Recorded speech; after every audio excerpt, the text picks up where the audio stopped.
Hey everybody, it is Cinnamon Cooney, your Art Sherpa, and I'm not on the screen at all. You know why? Why? You're a ghost. I'm a ghost? I'm a ghosty You're ghost? the ghost. You're a big ghost. I'm a big ghost. The camera said not today, dear. I did not have that. So I've got my ghost. nice warm cup of brew in my hands, warming my little hands. I've got my 8x8, and today I want to show you how you can create this cute haunted cup of coffee. Yeah.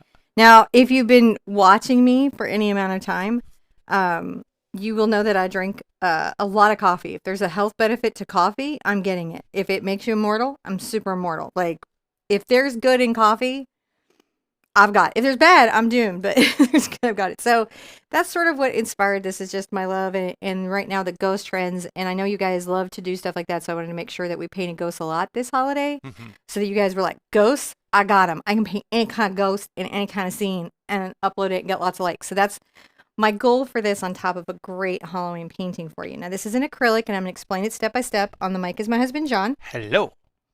He helps me do these classes and has been for the last 10 years by making sure that the camera is pointing at what I am painting and that you can see the color mixes, that you can see the tools. I'm going to break down every technique that I use to do this. Today, I'm going to freehand this in, but I do provide a traceable. I don't expect you to be able to draw. Not in early painting, and so if you're somebody who's not comfortable drawing yet, don't worry, because you'll get there. It'll happen in time, and you have the traceable until now, and tracing is actually an art technique. Now let's go over the materials we're using today. This is a live class, by the way, so if you have a question, put it all in caps, and then either the moderators, which are the butterflies with the wrenches, will help get you an answer, or you might get your question asked live on the show. I don't have my phone today. Oh, I will help John you. is my full co-pilot on live stream. I will definitely be your co-pilot, but I can fix that technical challenge as we go. As we go. Now, so I have an 8x8 stretch surface. You could go bigger into a 12x12. You could do an 8x8. I have zinc white. I have fluid acrylic. I have put out ultramarine blue, titanium white, cad red medium, just a little bit. You could use any red you have. Cad yellow medium, just a little bit. You could use any yellow you have. Yellow ochre, burnt sienna, Mars black. I also have gloss glazing liquid. Now, the difference between zinc white and titanium white is pretty substantial. Zinc is a very transparent white. You can see the black bars through this, whereas if I were to do like one that was titanium white, they would be gone. Oh, you can see it right here. So there's the titanium white. Maybe I can put it right here so you guys can understand the difference. Let me go over here, and let me see if I can. Oh, no. So no, on a tube of paint or bottle of paint, especially from Golden Artist Colors, but all paint companies do this. Saliano does this. They just happen to do a swatch. So they swatch paint directly on the tube, so you can see how it works. This is titanium white. This is significantly different. And it's not just that they added more medium to make it transparent. It's a different pigment, and it reacts differently with colors. This is a fluid acrylic, which means it's self-leveling. If I pour it out, it's going to smoosh like a little pool. I'm not going to put out these colors until I need them. That way they stay fresh. I had some other colors listed in the description. That was a mistake on my part. The colors that you needed were included. I just had Dioxazine Purple and Phthalo Blue. And I think the blog for Tighten It Yellow was left in there. So if you have those, guess what? I use them on all my paintings. There's tons of acrylic Aprils. You can use up an entire tube. Yep. No problem. Okay. Oh, and I have the gloss glazing liquid by Golden to improve my blending. Let's do the first step, shall we? Step one. Step one shall be super duper fun. And what we're going to do is we're going to make a mildly gray acrylic ground. So I'm going to take a little bit of my ultramarine blue and some of my Mars black. I'm using a big wide brush. This is the number 30 Raphael Bright. And then I'm going to add a little white to it. Maybe a smidge more black to neutralize it. Oh, man, we are having some really bad buffering. Are we? Yeah. Technical challenges are continuing. I'm going to brush stroke up and down. It is super bad. So do we need to record and then upload? We are recording. Oh, so good. If there is so what I'm going to do is I'm going to keep painting, yeah. and then if it doesn't go through, we'll just upload the video. That's right, guys. If there's any we're seeing some problems on this. If there's any issues, we're gonna continue to run this, and we'll swap it out if it's got a bad, after the show. That's what we do. We just keep going. Now you'll notice I'm just brush stroking up and down vertically. That's creating that streaking effect that you do see in the background. A little more blue. This is a ground though, guys, so it does not have to be perfect. It's what we're building the whole painting on. Now just recap what you're doing here, just so we know. Just so we know. I took Mars Black, an Ultramarine Blue, a Textura Raphael number 30, and titanium white, and I'm doing a ground, which is a colored beginning to a painting. It's just a solid field of color, and I'm doing vertical brush strokes. Okay.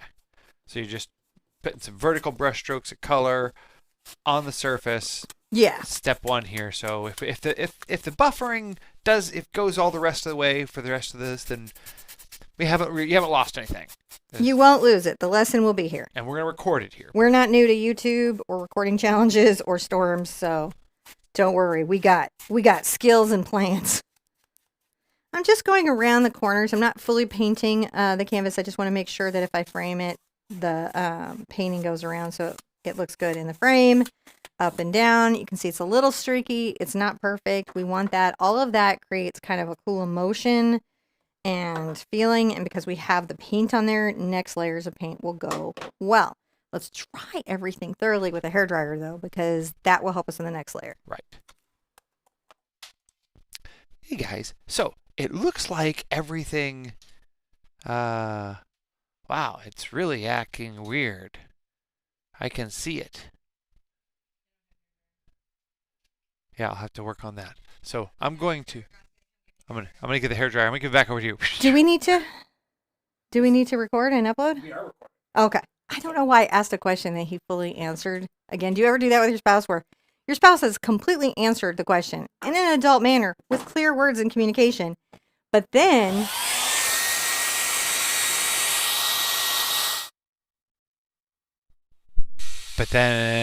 I forgot I not plug it in, and so it didn't get plugged in. And so yeah, guys, I see that there's if for whatever reason you're having some issues here with this, we're gonna keep monitor on the feed.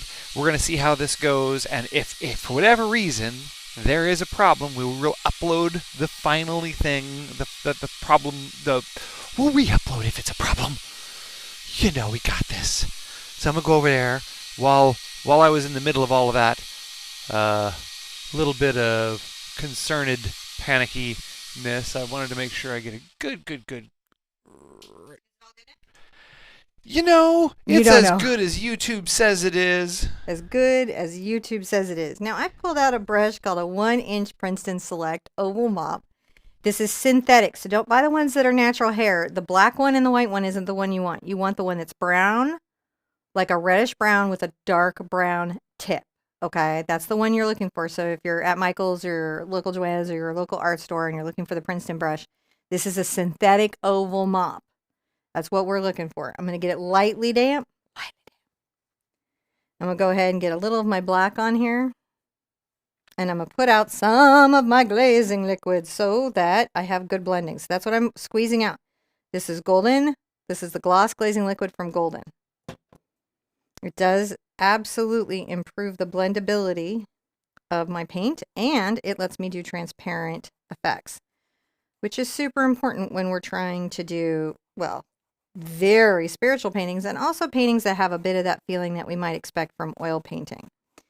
This product will also help oil painters feel a little less frustration. I'm now just taking this thin glaze. Notice it's not black. It is a glaze of black. I was wondering, is that it's not just my camera, it's just a glaze. It is just a glaze. And actually, we're learning that the glazes really throw the camera because the camera can see through the glaze with the lights. It's like looking through a glass orb. So it's a pretty light back and forth motion, but you can see it's already starting to darken the canvas. Now I can come in and get let's grab a little black and brown together. They're lovely. And I'm going to come from the corner. I haven't grabbed glazing medium because I have quite a lot on there, and I'm going to just bring that down in a sort of flicking motion. So what I'm doing is I have pressure and connection at the beginning of the brush stroke. As I bring it back, I start to release it, allowing so as I'm coming here and it's press, and then I pull it away, it allows this little streaky event. That's what I'm going for. A little bit of streak. Now, if I'm having trouble getting it, I can go back to the glazing medium. But what you have is something that allows what you see underneath to kind of show through, doesn't it? And that's the specialness of this particular series of techniques. So a lot of times I will see artists give up on acrylic and move on because of the drying time, because it's so quick. But if you know about the mediums, you're set. Let me come up here and add another little layer. See, I just do it very cautiously. I can come back and add more. It is hard to reverse though, right? I can come in and get a little bit of blue.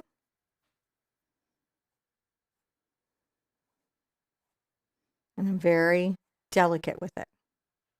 Okay. I'm going to rinse this off, dry it out, and then I'm going to grab a dry version. Do you see this?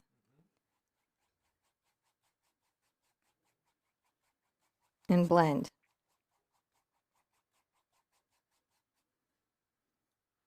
Now, you don't get too many of those because it really only works if your brush is dry.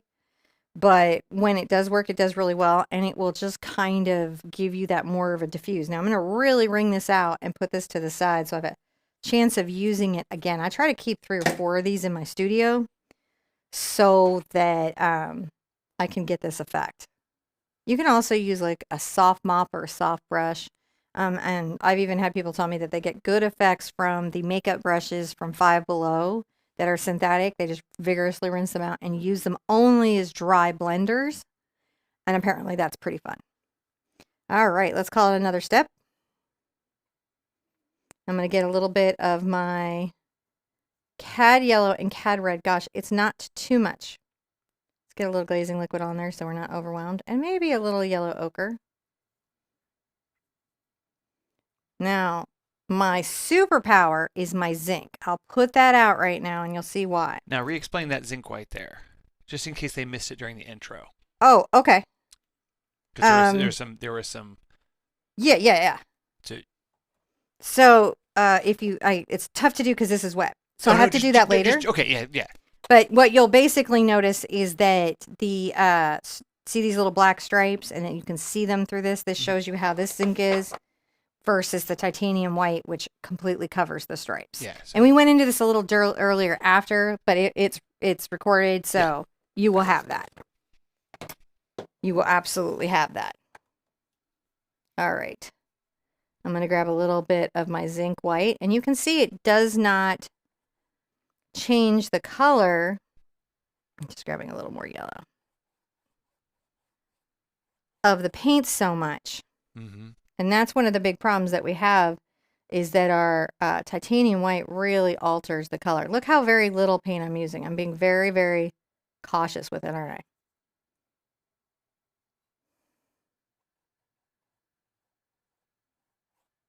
I'm just adding a little bit of just a yellow hint there.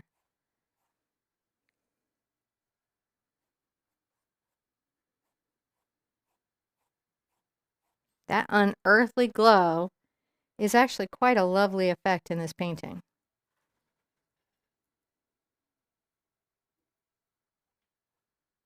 You can see there's a little more white, and the way it streaks is so super light that it's already giving me a bit of that ghost effect.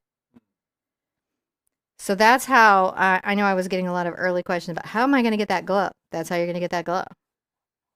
Lightly brushing it up and down, making it as diffused and subtle as possible. I don't need to have it too much in the center. I've got a ghost there, but I do want to have some kind of like implied bits of light. And we'll be bringing that back for down below. I'm going to rinse that out and dry out my brush. We'll call it a new step. I don't think I'm going to dry the canvas. I am going to grab some zinc white. I'll maybe come over to my blue. My glazing, I'm just trying to tone it. See how we do. We're going to go light, light, light again.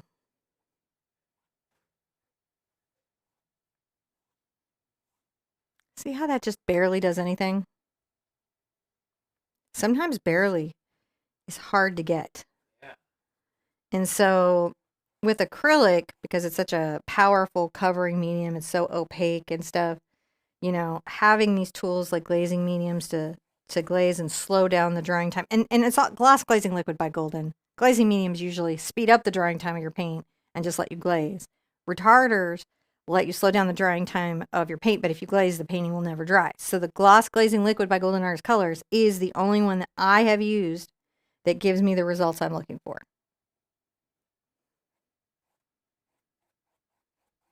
But we do want to just start this kind of streaky. If I lose any of my color, I just come back and add depth. Right? Now, let's let that dry. We're going to dry that thoroughly. Thoroughly. Thoroughly dry.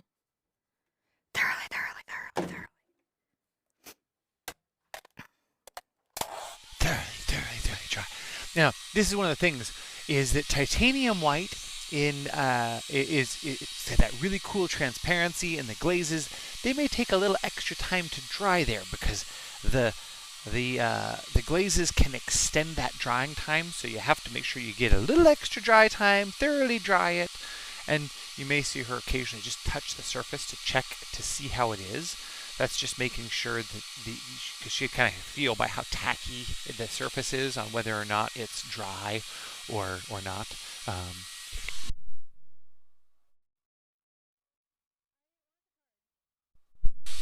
Oh, she's using her little grippers to pick something up. Oh, that's what it was. So she over there on the side, the little thing fell over. I was funny because I was trying to figure out what she was doing. I thought it anyway. All right. Lovely live show things. So it's dry now, and that way I can kind of hot. So what I want you guys, and we'll make a video about this. Zinc white is a different pigment than titanium white. Titanium white's a modern pigment. People used to use zinc white in oil painting. They don't anymore because there was a crazing problem, though Golden may have fixed it. It does not craze or crack on acrylic at all. The binder is perfect for it. The titanium white is very tinting. In other words, it lightens and changes the hue, the color of your paint a bit, where zinc white lightens but doesn't change the color of your paint. And you don't need a lot, but when you need it, you really need it. I'm going to go ahead and get a little glazing liquid on my nice little brush here. I'm going to go ahead and grab some, interestingly enough, titanium white. This time we're going to do something kind of wild. I'm going to bring this down. Ooh. I'm light pressure. This isn't a solid stripe of paint. If you put a solid stripe of paint down, you're going to be miserable.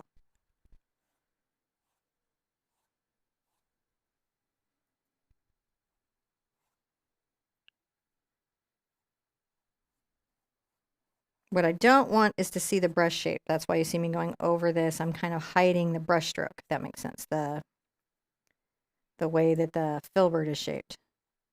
So see how there's that line there that shows you the brush stroke. So by coming here, I can kind of change that.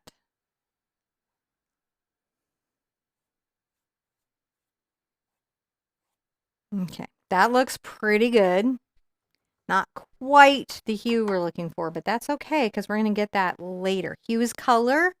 Value is how light or dark something is. Is it? Yes, let's dry everything. And then we're going to sketch in our little ghosty ghost, I believe. After that, we shall sketch in the ghosty ghost. This ghost is pretty cool, I have to say. This is one of I like ghosts. I am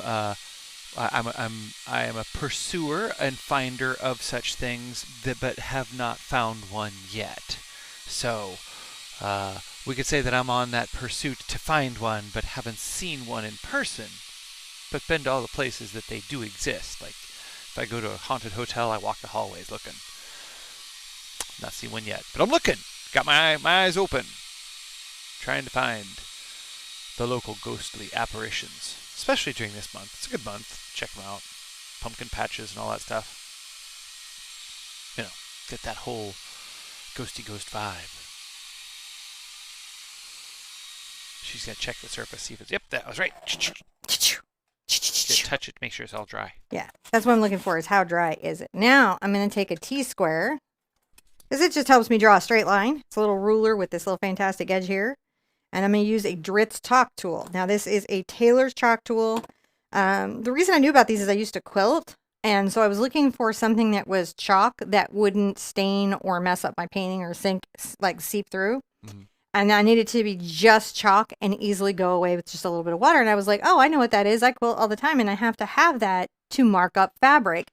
And this, I can even sharpen this tip if I need to make it even more detail oriented. Thank you, Heather C.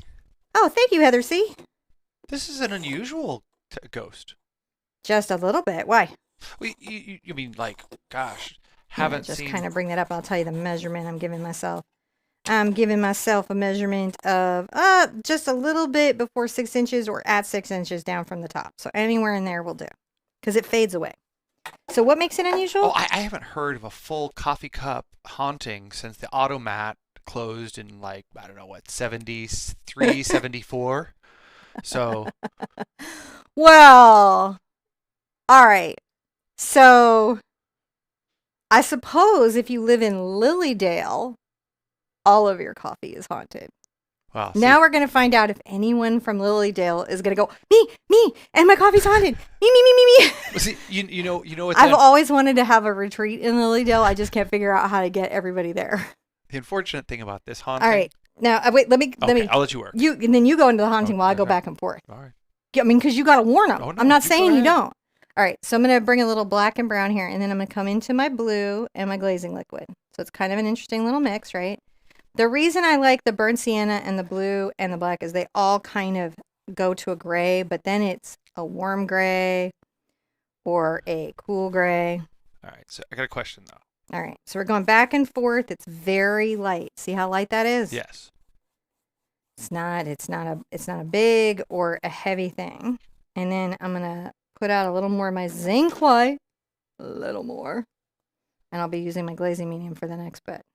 Now, is gesso a glaze? No, gesso is a surface prep, but it is not required. Okay. We're about to drop a video. It's going to, I don't know if I edited it out. If it edits, it's going to basically tell you, canvas comes gessoed. You don't have to do it unless you want to. It's just a surface prep. It's just, you'll see it. Talc and, different things. Okay, let's add some zinc. That is not correct. It can be talc. Bad gesso is talc. Good gesso is, what is it? Gypsum. It's some, I can't remember it off the top of my head right now. I took some medication this morning and it is messing me up. It's haunting her head. It is just, I'm fogged. All right, so I'm just grabbing my zinc. I don't mind if it gets over here into my gray and my glazing medium. I'm going to come right here and oh my gosh, I'm going to just soften this so much. See how soft it is? Where it's almost vanishing to the background. I just grabbed some more glazing medium so I had even more power in my softening skills. And I'm going to go ahead and start to flick that up so that there's some sense of this upward swirling directionality. But it's so light, man. These are timid techniques. Yeah. You're not coming in here being aggressive. What I'm doing here, though, is just creating the sense that this background space doesn't have a completely clear to the viewer beginning and end.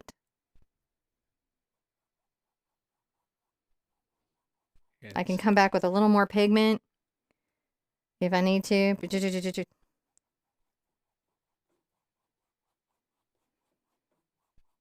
See, it's one of those hard things to know if there was ever truly a haunted coffee cup, though. No, there definitely is. I've had haunted coffee. Well, see, it's mistaken oftentimes. Okay. Go ahead. You're so vain. Bet you think this song is about you. Because there's clouds in your coffee. Oh. He doesn't ever know what I'm talking about. My brain is a mysterious place. What are you doing there? I took a little more zinc, a little more of my background color and glaze, and I'm just coming back and just making sure that this is vanishing away. And now I'm going to flick this up. Can you see how these are very soft, subtle techniques? They have big impact, but they're subtle. And this is what acrylic does not necessarily lend itself to with a new artist. Everybody gets there eventually in acrylic. It might take you 20 paintings. It might take you 100 or 200 paintings. You'll get there. Oil, because it dries so slow, lets students get into these techniques quicker. But you know what? Acrylic does the same thing. It's very good. That's my brain that's mimicking. You talk to them, teach them stuff, and I'll do the distraction. Look, man, I don't know what's happening. I'm going to dry this canvas Don't now. be distracted. He's acting like I'm steering the ship today, and I'm not steering the ship. We are going to get a ghost in a cup of coffee. What's going to happen at the end? I don't know. You'll have to stay tuned. It's a weird day for me. There's no coffee in that cup. I'm promising you. If it's legitimately haunted. We'll talk about it after you're done drying. It is legitimately haunted. We'll see then. So, yeah, no, I have to say, it's probably, it's been a while since there's been a confirmed haunting of a coffee cup. It's often mistaken. There's a lot of mistaken. So she right now is indicating that she thinks her cup might be haunted. Because it's getting cold. See, that's one of the things, is that a haunted coffee cup is cold and empty. And so, it's hard to say a cold and empty coffee cup. That's but there's some other stuff that kind of goes along with it. But you may find that your cup also could be haunted, or you know what, you could just drink your coffee fast, or it's one of those things you just don't know. So she misted it with water because the hairdryer is drying it. She's gonna check that surface. It takes a little longer to dry with the glazing medium. It just takes a little bit. Okay, so I'm gonna go warm yours up. Okay, and I'll give you a. I'm gonna sketch out. Now is the time you would use the traceable. If you're gonna do that, you would download that from the website and use our transfer techniques to get the image on the canvas. As you know, I think it's very hard to do a carbon rubbing on the back of the traceable onto a fully painted canvas or chalk, because sometimes if you're using a lot of gloss glazing liquid and stuff, it just resists the tracing. So what I do is I switch to Saral paper, S-A-R-A-L. It is this color paper. I have been demonstrating this event, and you want to follow the instructions and transfer the image in. But I'm going to show you how to draw it in. Now, the first thing that I'm going to do is I'm going to come up to the top, and I'm going to kind of scale in my little ghosty. I know I want a few inches from the top of the surface to go, and then we're going to come here over on the left hand side, not all the way down to the halfway point, but in a few inches above it. And then I'm going to come over here, and this one goes up a little higher and doesn't necessarily connect.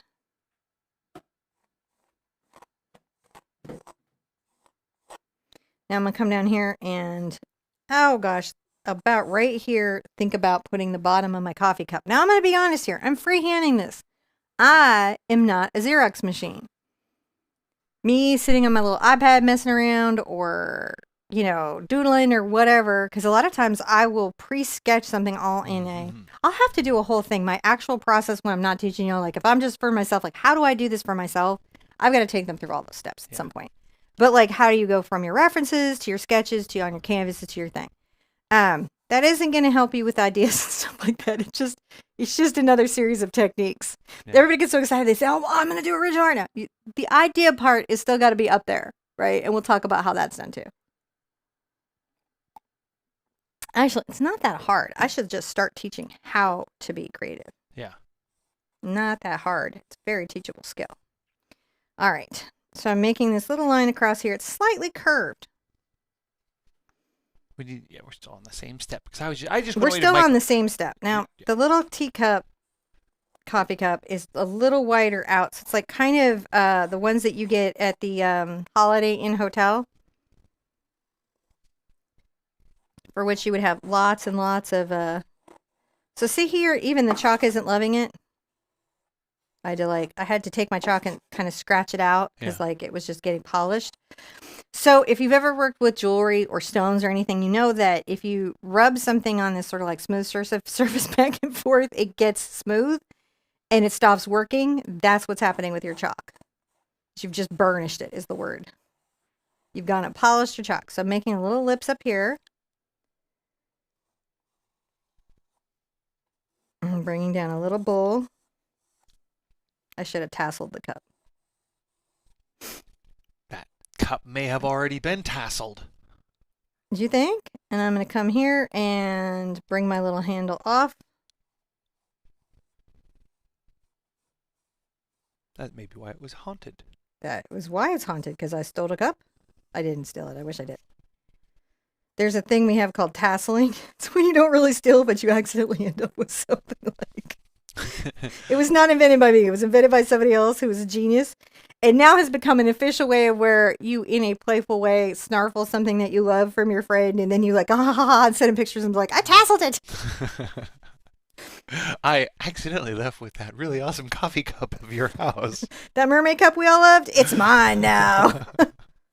Sometimes it's so bad. Sometimes I have noticed that the group will like, I'm thickening out the head of the cup, and I'm just trying to decide if I want to move that handle down, which I think I do.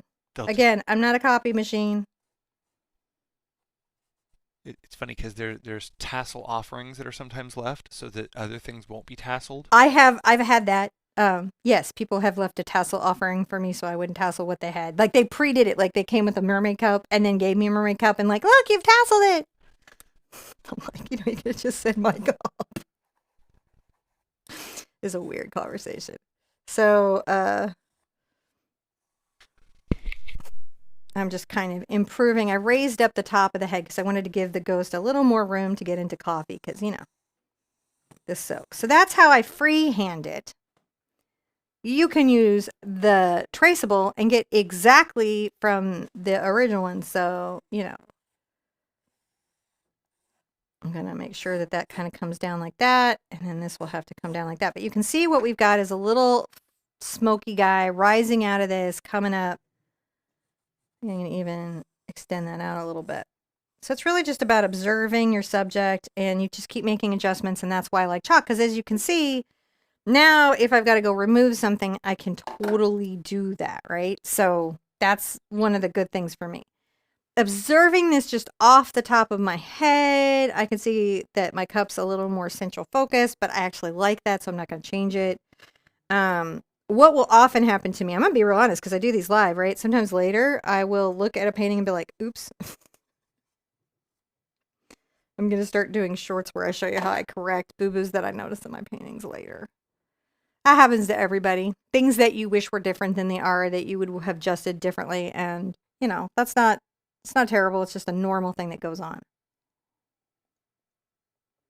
Now in this step, what I'm going to do is I'm going to glaze up here. I'm going to deepen this kind of background value so this guy really is jumping out. And I'm going to switch to a round blender. I'm going to have to put this aside for washing. I forgot to wash it. I'm going to use a round blender. You could use a Deerfoot stippler, but I really like the round blender for this. So I'm going to load up with my gloss glazing liquid. Load, load, load, load, load. And I'm going to get a little blue and black together. Very light.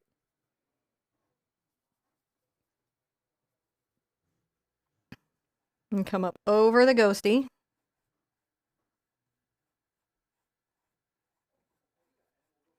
With the glaze. I may need to put out more glazing liquid. So what I'm doing is I'm retaining all of the detail, all the color, everything that I did, right, in this previous background. But now I'm pulling down the hue. But I can do it in a controlled way. I don't know if you did. I said we're on this step, but I think you did this step, so I don't know. Oh, you saw. Which is why I didn't. Yeah, this is. Oh, okay. So the drawing was a step. Let's go on to another step. I thought you hit it before you went up when I had finished the drawing. I'm so sorry. Oh no, I'm sorry. I had a phone call from come in there. Phone calls come in. So now we're just bringing this down, and you can see what I'm doing is I'm just using the round blender and I'm glazing this up, and I'm taking this into those background values that we were seeing, blending it, removing the brush strokes, coming through, smoothing over. Boop boop boop boop boop boop boop boop boop boop boop boop boop. I am painting today.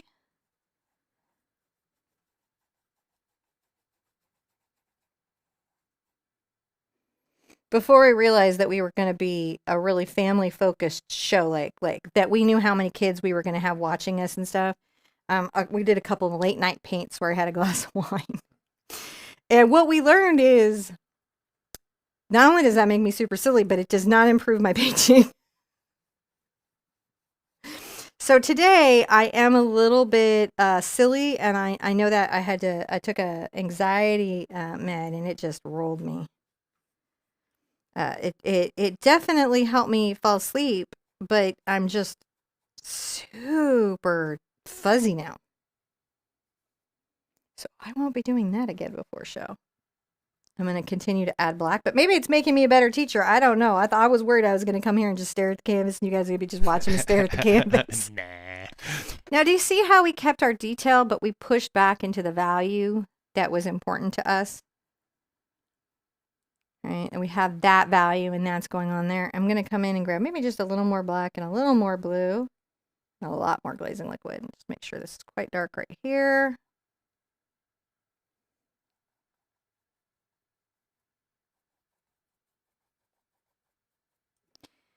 And I can come back if I feel like I've lost any of my little kind of distant cathedral window glow. I'm going to come back to my cad red and my cad yellow and a little of my yellow ochre. And I'll go ahead and grab some glazing liquid. And I will just brush this in super lightly. See how light that is?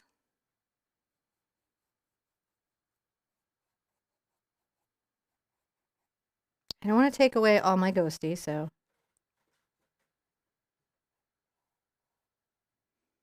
Maybe a little more yellow and cad red.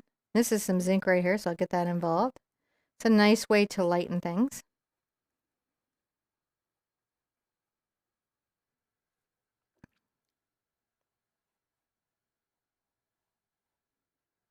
Kind of implying a little bit of a distant, do you get the sense there's a distant window? It's what we're trying to kind of convey is that there's this distant little series of windows that, I got a sense there's a distant wind. well, there's definitely a distant wind. Ta-da. But if you broke wind, it's you. I didn't fart. Not me. See how I have this nice little kind of glass little, woo, let's dry everything. Dry it all. I know we do that a lot. Because you got to dry it. You got to dry it. It's because the glazing surface. So when you're working with the glazing medium and you're looking for what we would consider kind of a traditional acrylic technique, and traditional acrylics with the acrylics they're fast to dry by nature, which creates a layering effect. So in acrylics, you tend to see more layers than you do in other mediums, like oils or watercolors or things like that, just because of the nature of the layering of the acrylic. So it's one of its really cool things, but in order to get those effects and for them not to interact with the layers below, they have to be dried. So your glazing medium extends that, well, I should say the gloss glazing medium by Golden does. Not all of them do, but your extenders, sometimes called retarders, these things, they slow down the drying of the paint, and so it takes a little longer to dry them. But she's back from drying. I'm back from outer space. So things that I've got to paint before I can put in the ghost. I have to finish the background in the distant ectoplasm. I need to create the ground that the cup sits on. Then I need to make the cup, and then I can put all of the ghost in.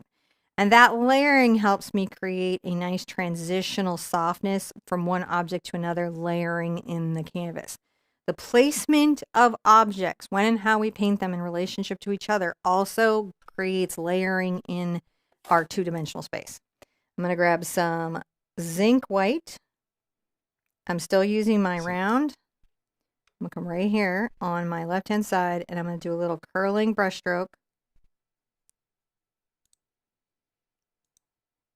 And another little kind of dipping, curling brush stroke. I'll bring some down, but they're short and they don't wipe out the one that I have. Mm-hmm.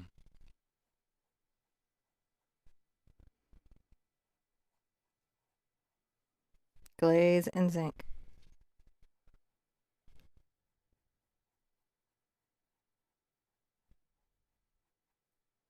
It's not bad. I'm getting some ecto. Now see, I heard it was different. I'll grab a little bit of my gray over here, so when I go into my ecto, there's still room to get to white. You heard what? I just heard differently about these types of hauntings. Okay. Give me your theory, sir. But just, I read that coffee cup hauntings are signature because the ghosts don't leave back behind traditional ectoplasm, but something more looks like coffee creamer, which will turn the coffee a color but won't actually cream it. Now, here's why we can't discount John. He drives an Ecto-1, and he is an official Ghostbuster. He's got a badge. If you see John in the world, I do have a badge. He's a Ghostbuster badge. He's official. All right, so I've got the curls, but now I'm doing the vertical mists. The vertical mists. You gotta love the vertical mists. If anything is too strong, like I feel like that mark there is too strong, look, I just go grab glaze and soften it. So even zinc can be overwhelming to the piece, and I've got to be super careful about how I layer it up and build it up. Because you want to keep it ghostly. I want to keep it very ghostly. And so you want some of that to come through, not be overwhelmed. I want it all to come through. I'm greedy in my paintings. I'm greedy for you, and I'm greedy for me. I want us to get results. I want us to have amazing results.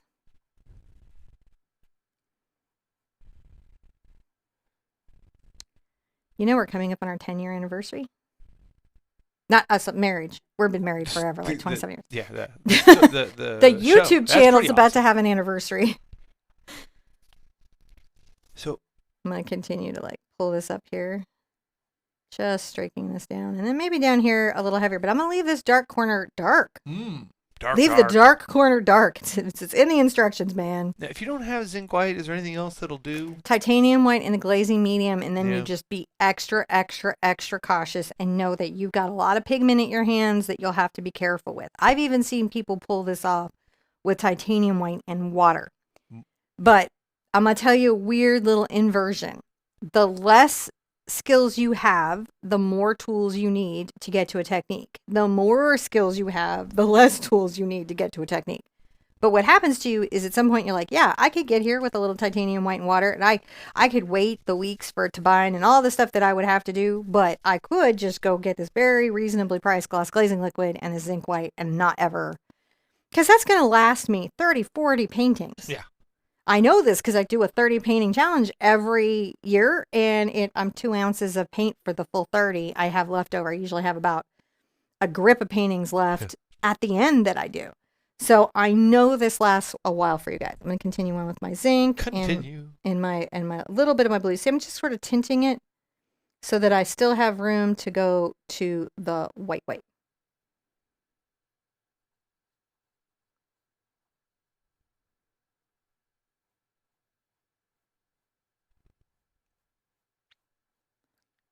Might be brushing that out a little bit, but I have enough left where I can see it, so. Now, glaze. I'll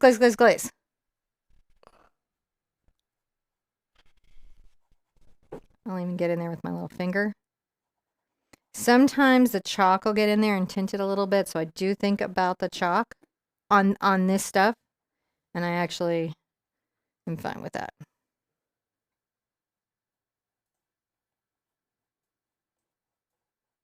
I will actually, I'm not allergic to any of the stuff in my acrylic paint, so sometimes I do tend to kind of get my fingers involved. But what I'm doing is just making sure that that diffusion of space exists.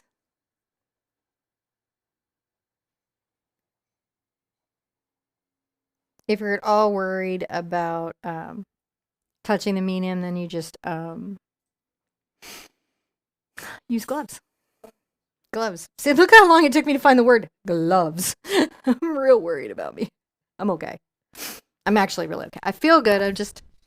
I feel, you know how when you take a bunch of cold medicine? Your cold medicine head. I have cold medicine head. So I have many, many questions. I'm suddenly very, very curious about everything, which John discovered on the YouTube. When he's like, are we planting an edible forest? Is that what you think we're doing? Because you're certainly researching. I'm like, oh no. Insomnia. So I'm just bringing this. See how I curve that? Yeah. That's helping create that scoop and scoop. Gorgeous. So lovely. Now I know I'm going to have more scoopy scoops over here and more effect, but I've got to make sure that there's just this nice sense of mist. You want to make sure that you're misty. Let's call it another step Rinsing out my round brush. Grabbing a little bit of my cad yellow and my cad red again, and a little bit of my yellow ochre and glaze and zinc white. I love doing that.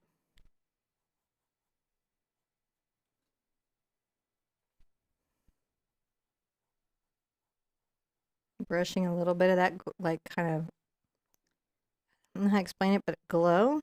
Yeah. I'm gonna wipe my brush out. I don't need that much pigment. Go ahead and get some glazing medium.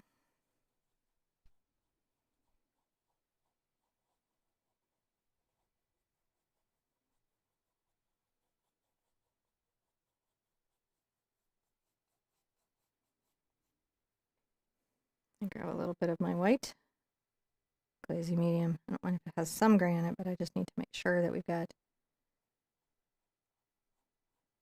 soft back and forth. See how it's just very soft? Yeah. So when I say soft, what am I talking about? I am not just talking about the hue or the color or the transition between our darks and lights, but I'm also talking about how gently I'm brushing the canvas. Believe it or not, the amount of kinetic energy from your body through your arm into the canvas is very impactful to the result. Look at us go. Yeah. Y'all have made me a better painter. Because you make me answer questions that I might avoid on my own.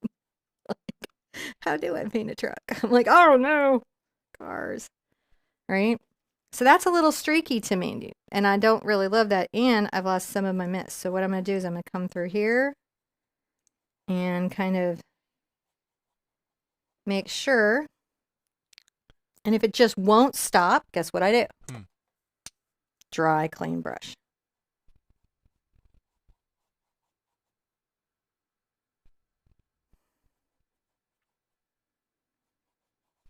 It will absolutely soften what is going on.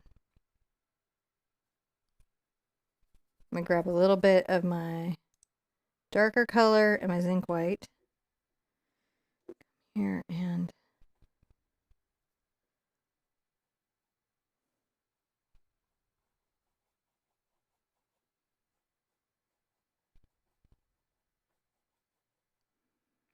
just need to see how horizontal gives that sense of, oh, this is in the distance. And then the vertical gives that sense of going up. So we're just trying to create atmosphere here and diffuse this line between these two spaces. It is not easy, but it is what we are doing.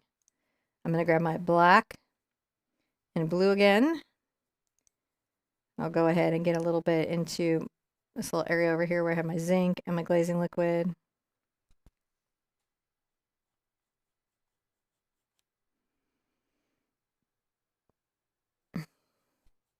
I'd take it through underneath here and a little bit at an angle off here.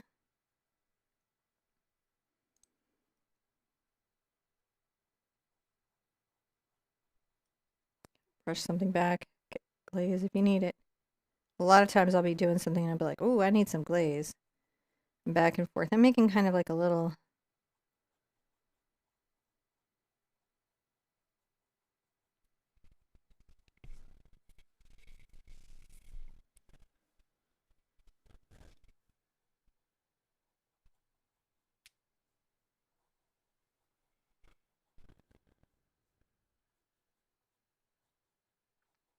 back and forth. Then a little bit of black and ultramarine blue.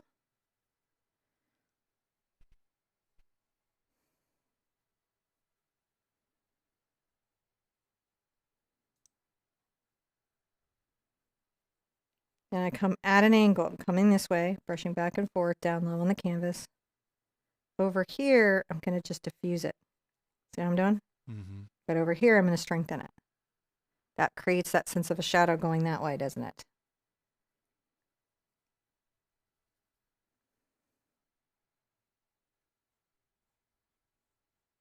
Something I see new painters do that they would benefit greatly if they stopped was underworking and under-resolving a shadow or... Under-resolving. Yeah. So when something is resolved, it's when you as the painter thoroughly get it worked out on the canvas so that visually it communicates your narrative, your story. I'm going to just bring a little bit of that gold back in there because I just think it's just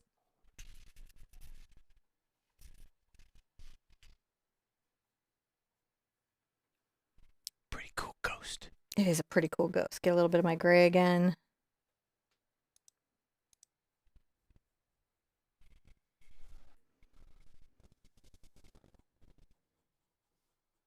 Okay, settled that out. Well, we have some very subtle stuff happening in the background. It's going really well. I'm going to dry it, and then we're going to paint what's next. All right. The next part of the painting as we go. Oh, gosh. She uses lots of different drawing apps there. I don't even know, like... I'd have to go check all of my. You use Photoshop and all the Adobe products, and there's a bunch of them in there that comes with the subscription. So probably a lot of those. I don't think I remember. We keep upgrading to different ones. Like a long time ago, I know she used Pixelmator a lot and things like that, but it's changed over time. Don't forget to dry. All right. Yay! Yay! Yay! Next step. Next step is a number 6 Raphael sepia brush. I'm going to go ahead and get that wet. Now, I'm going to make, I think, a color for the coffee cup is going to be a lot of brown and black and gray. So my gray is going to be based on the brown and black mix. Come over here and kind of work it into my titanium white and maybe even get some glazing medium on it so it's not going to dry out on me in 2 seconds. I'm making a medium gray here. You see me rolling my brush, even wiping my brush up, and just loading the tip.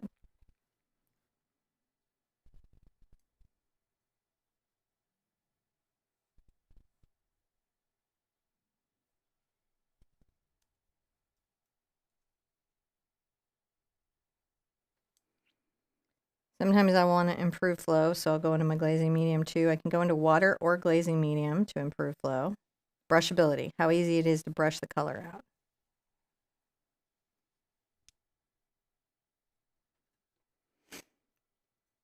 Maybe a little more titanium white.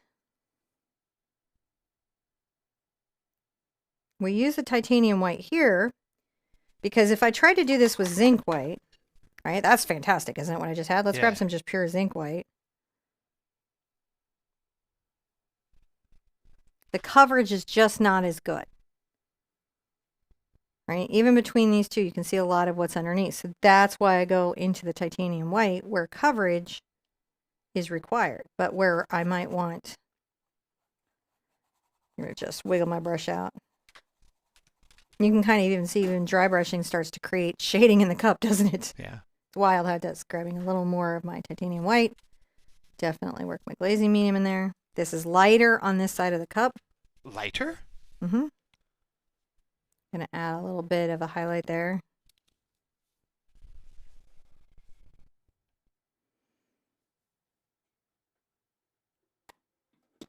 Bring that down to where I think my coffee line is gonna be.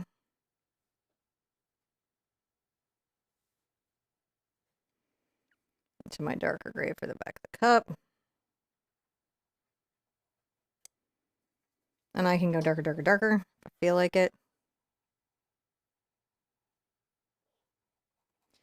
So basically, it's just kind of trying to take a cup and say half of it is light and half of it is dark, and the light is coming from here, and we're shading that over, even in just gradations, just with the round brush.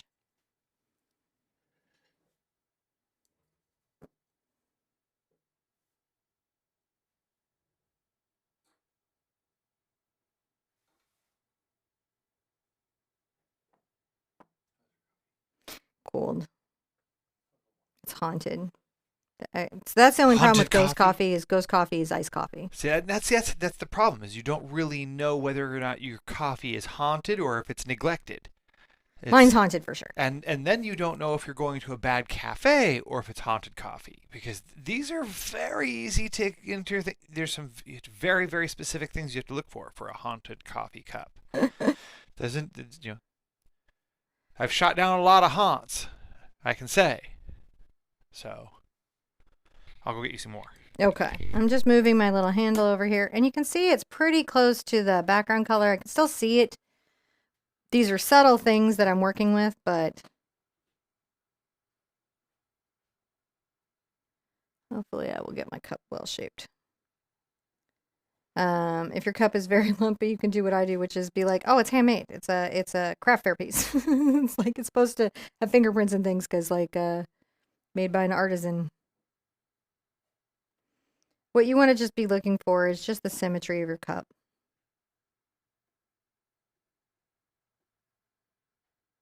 Yeah, it's lovely. Now, the other thing that I'm going to do is I'm going to take a little bit of my brown. Interesting enough, right now my black, but I do want it to be distinctly brown.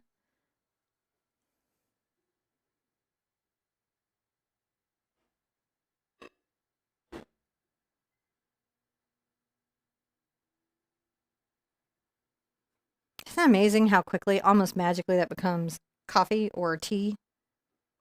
I mean, if you're from like the UK and you're not a coffee person, you could be like, oh no, this is Darjeeling. I don't know why you became posh. No idea why I did that to you, but maybe you are. I actually really like Darjeeling. I like tea.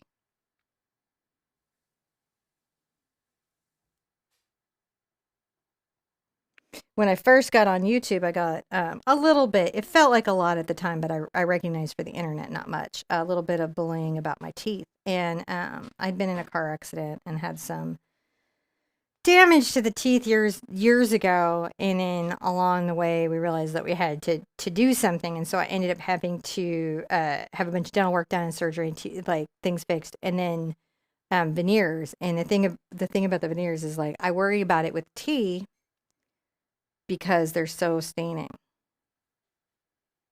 But I'm sure y'all have come up with a solution for that by now. So I'm just implying that little sliver of light there, that little moment. I want to dry everything so that I can do dry brushing and layering and blending on top of it. We're all done? Oh, wow. I can give you the other cup. Yeah, I'm going to do it. I'll let you dry first. Oh, you want to hand me the cup first? I want to sip first. Okay. I'm like, need the sip. You do the sip. Okay. So yeah, while you're you can dry and sip. So dry thoroughly all the way so that you can get the next layer of ghost haunting installed. So yeah, I like these paintings. They go into my little collection because I like to see them. They bring me joy. Cinnamon's little ghosts. I don't know. I can't tell you why they do so much, but they do. Ready? Are you ready for the next step? I am. I'm going to take a little bit of my Cad yellow and my Cad red. Mix it into my brown. Come here to the back. And lighten it.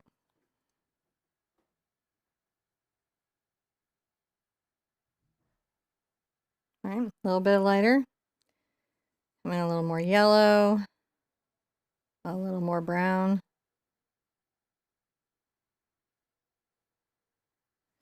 Glazing medium. And a little bit of black. And brown again. So we're making, we're darkening it for sure, but we're now kind of glazing in there.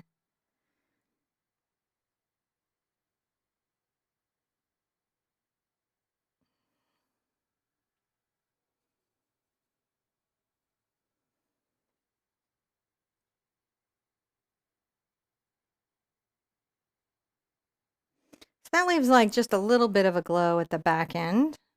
Grab a little bit of my yellow ochre. And you can always bring the coffee cup down if you need to, or up if you need to. But the first thing I'm going to do is I'm going to take a little of my titanium white and my gray, which again is my ultramarine blue and my Mars black. I'm loading it up. You can see I'm kind of swirling around. I'm going to keep kind of making this work. And I'm going to come along the top of the cup with this highlight. Now I may have to come back and trim it with a darker color to create the lip, and I accept that because like that might be necessary for what I'm doing.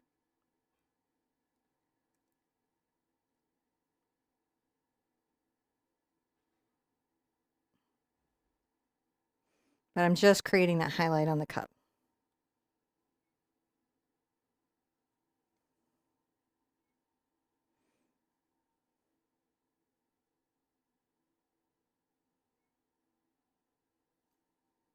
I'm going to go ahead and create a highlight up here. One right there. Just a little something to know where my light is. Let's get our slightly grayer coffee cup. Oh, that's right. It was brown and black. My goodness, aren't I being silly? That's okay. Yeah, I just forgot that I did a brown and black mix on the coffee cup. It doesn't impact anything. Not even a little bit.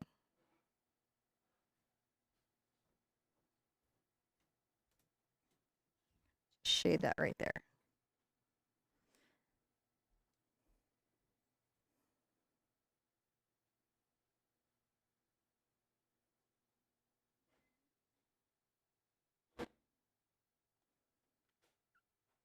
Just giving ourselves a nice highlight. And trim that up there.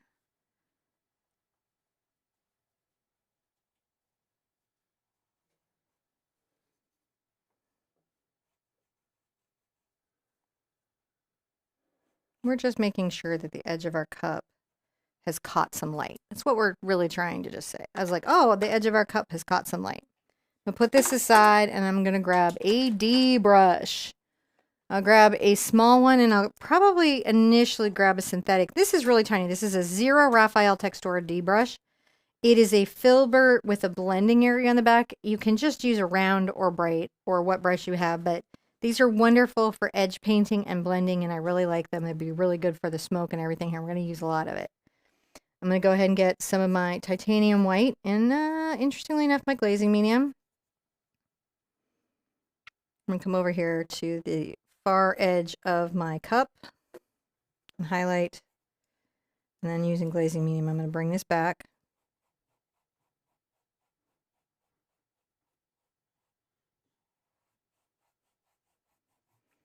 I'm going to just almost even with a curl and a curve.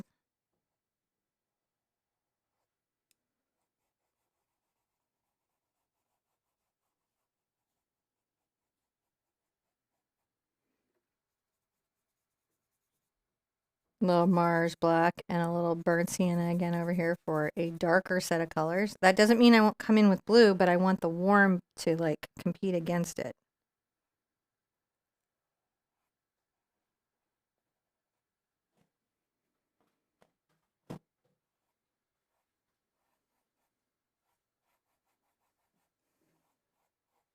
Now I'm taking the darker color, and you can see I'm just, where this paint is still wet, and because I did glazing medium, it is, and this paint is wet, I'm able to get quite a lovely blend.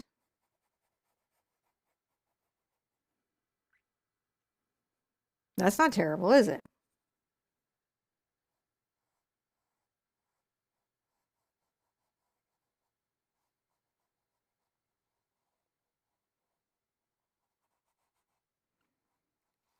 Just start to bring that down there, and then I'll come in and grab a little more white. Kind of shade a little bit of a light. See how that does a neat thing? Makes it feel like the light's coming around. And I'll go ahead and come under here. Get a little highlight.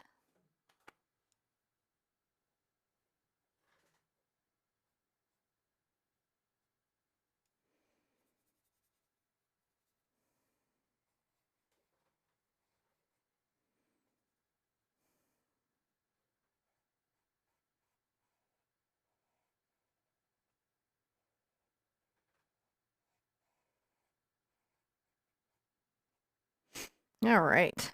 Let's let that have a little bit of a rest and a think. I'm going to come on and start thinking about some of what I've got going on here. I want to, again, take my round and a lot of my titanium white. I'm going to get some glazing medium on it.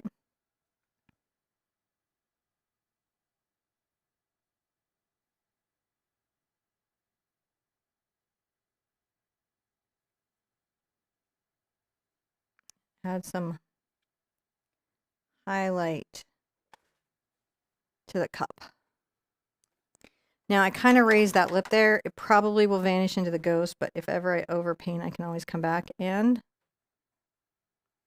see how I'm trimming that down.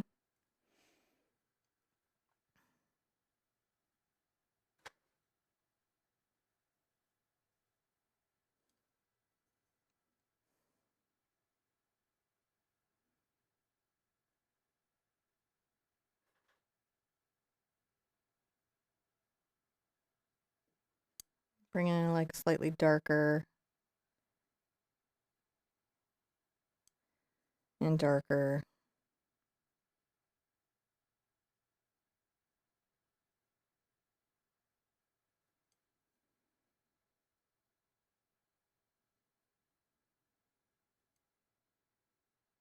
Just add a little highlight right there.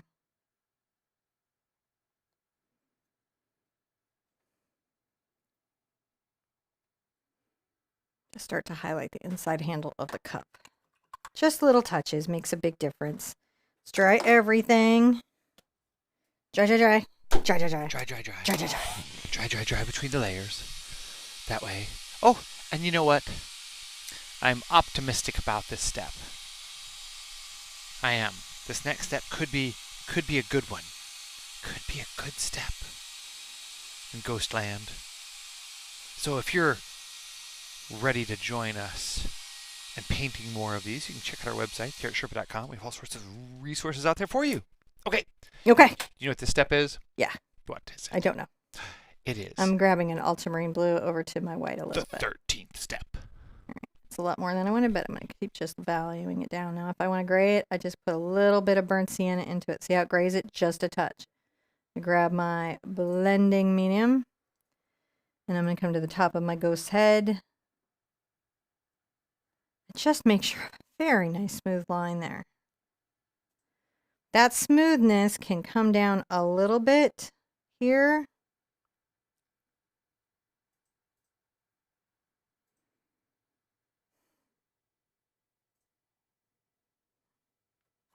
I'll rinse that and put that to the side.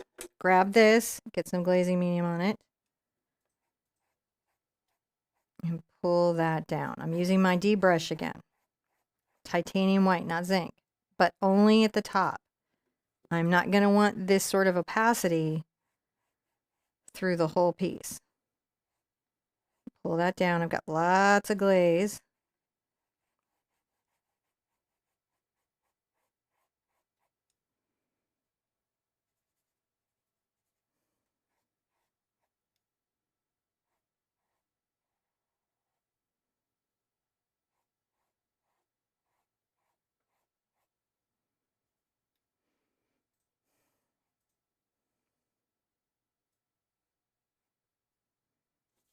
I'll wipe off my brush. I'm going to come through with some glaze and kind of just soften that. See how I softened it? Just keeping it as ephemeral as possible.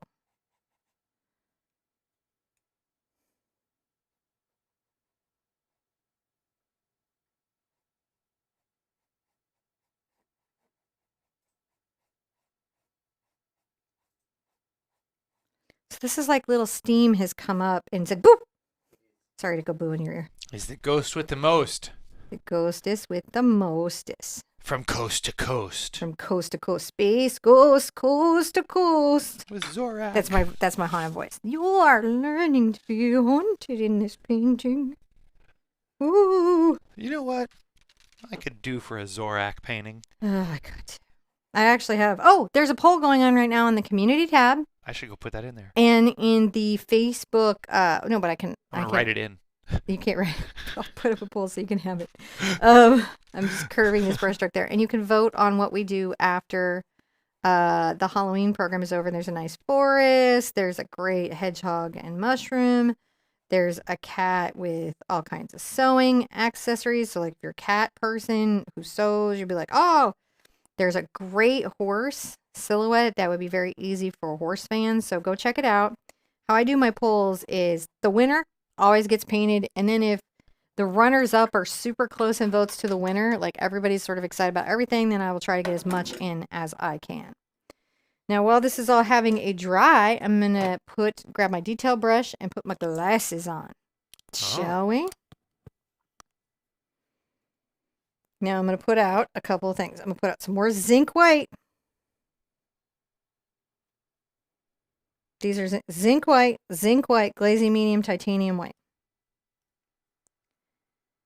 And because I don't like to be aggravated over by my heavy body titanium white, I'll go ahead and put some fluid.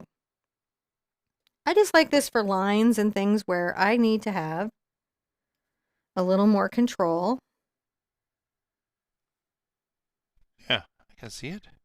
Over everything. And very good coverage. I have to put this little reflection water line in now.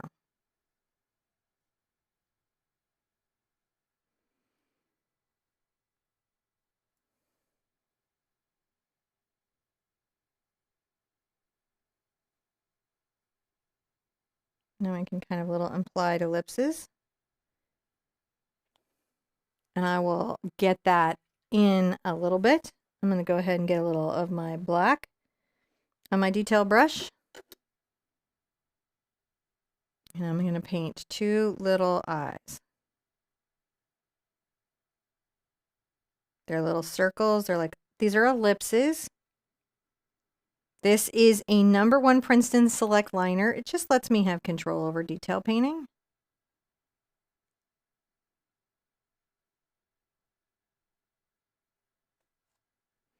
And this is one of the ghosts with the mouths. Now, it's so interesting because everyone's like, where's your ghost mouth? Ghost mouths are not, they're a sometime thing. They're not an all the time thing. Ghosts don't always have something to say. Sometimes they just float around, being ghosty. Just doing it.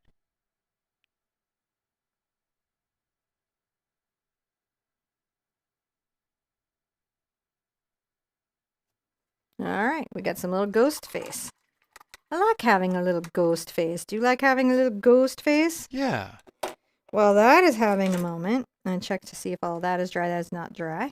You got to always check to be like, are you dry? And then I'll be like, I am not dry. Are we on a new step or do we need a new step? We're still on the ghost step of 13, where you started the ghost. So do you want to continue the ghost on 13? I think I need a new, well, yeah, let's do the ghost on 13. So I'm going to grab a little bit of my gray here. I'm going to come underneath with my D brush. Just brush down a bit of a shadow in the eye. Come around the top.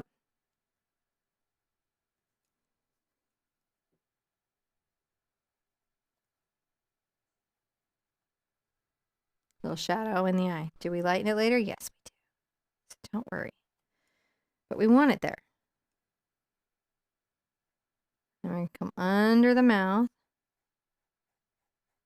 and brush that down. I'd like to keep the whole ghost on 13, but he's pretty involved, and I think we'd be too many things to do on him. I just dampened my brush, and what you see me doing here is a water glaze or blend, which is pretty good. Okay. Let's give it a step, and we'll continue on. As you do. I've got my zinc out. I'm going to grab a little bit of my zinc onto this brush. It's a little white. This is still my D brush. And I'm using it to sort of really accentuate these little swirls of mist.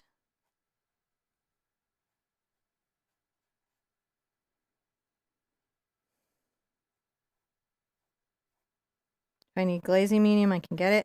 And glazing medium not only improves the brushability, but Helps me even push that transparency, perhaps a little further. Ooh, is that just one of the little weird bugs, or is it a bug I got to worry about? Where He's boozing over me. it's just a wheel bug. Okay. Just Those things freak me out. One flew down Honey's throat and like nearly choked Honey. No, I went Honey outside. Was, like, it was just a gnat. No, it wasn't just a gnat, was it? Yeah, I think so. Were you we'll there? Find out. Well, no, I don't know. Oh, what okay. It was. Honey felt it was a big bug, like they were choking. It could have been. Couldn't breathe, and it was freaking them out. And they didn't know if they were going to get stung because they didn't know if they swallowed a bee. It could have been. But we think it was a wheel bug. Heck, well, you just never know. Just see how I'm creating a little dimensionality on that ectoplasm. I build it up, though.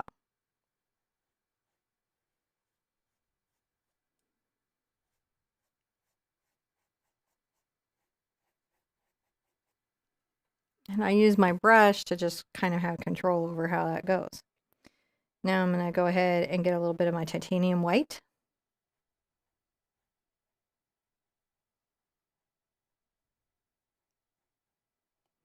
Which you can see pretty quickly is a lot brighter.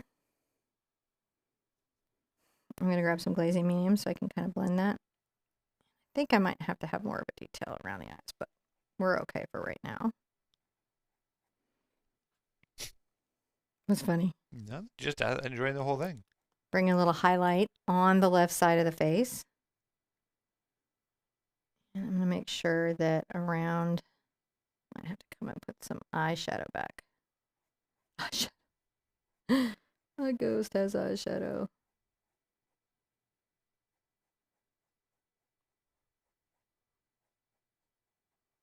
Wanting to create kind of a little scooped, right? Where it is there, but it's not like melting into the coffee. Right.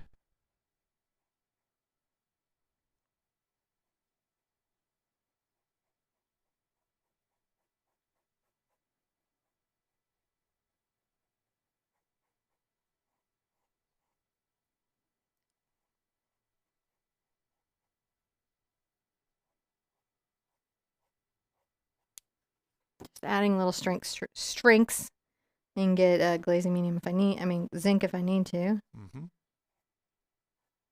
Just adding little highlights. See when I come in and I push the brush out?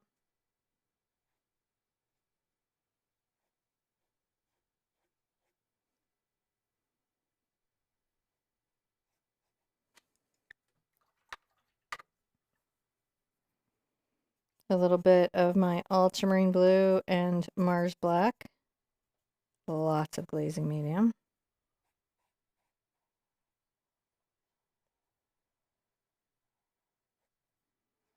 Coming up over the top of the ghost.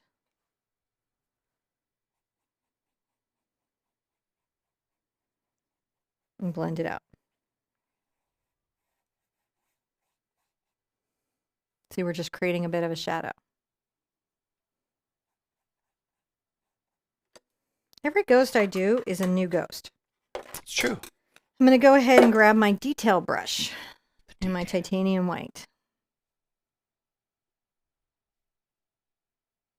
Come around the outside.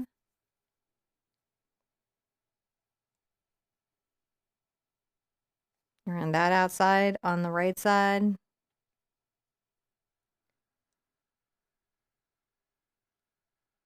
And of course, we're going to want to have a little bit. Oh, may have done too much there.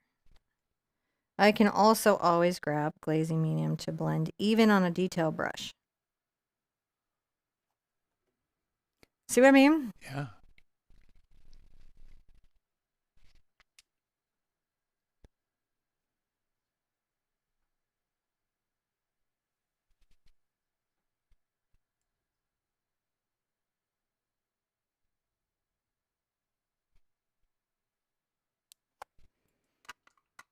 Just creating value.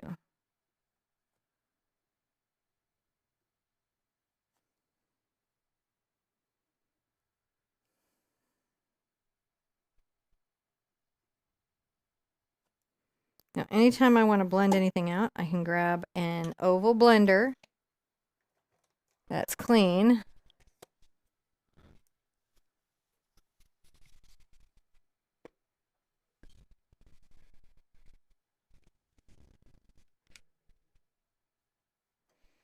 Let me go ahead and get some zinc on my oval blender and some glazing medium, and I'm going to go ahead and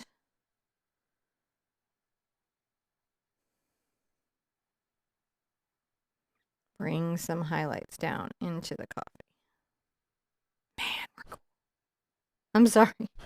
I'm just sort of chuffed with all the stuff we're doing this year. It is cool. We are being so cool.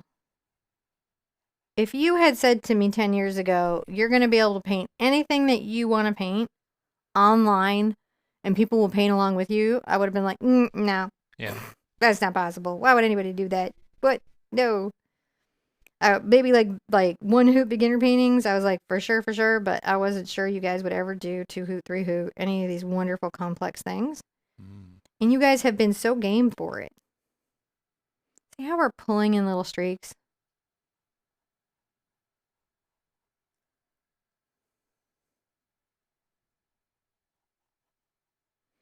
Now I might come here and get, weirdly, a little bit of my yellow. Not only does it glaze up, but see how that makes the surface of the coffee feel like it's kind of blending up into said ghost. Said ghost. Now I'm Lindsay Nicole now. Said ghost. This ghost. Sorry. Just like that. I was like, if it wouldn't be misinterpreted, I would teach a whole lesson in style of Lindsay Nicole, who does the animal videos. I'd be like, this ghost is a ghosty's ghost. And I like him so much.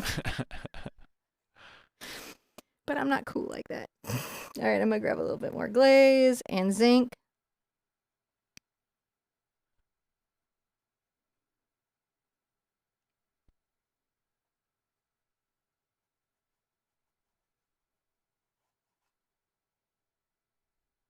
You'll see sometimes I'll soften or blend with a finger, but it still creates an effect, doesn't it? Yeah. Zinc and glaze.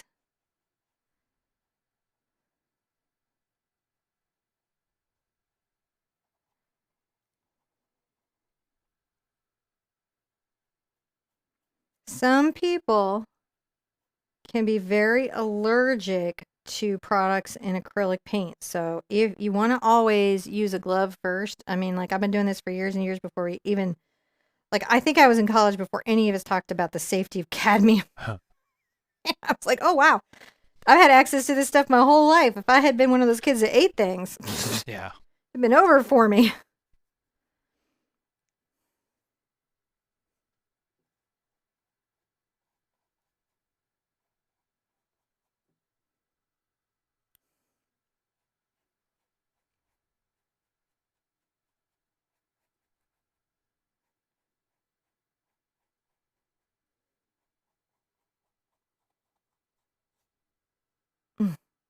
Man, I'm loving this.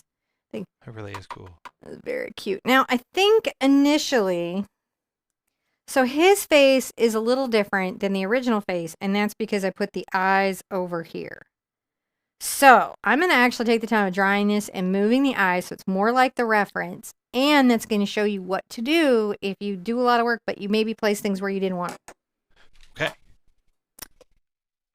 I just think after the squirrel, I'm going to hear about it nonstop. Okay. So I'm going to go ahead and fix it now. All right.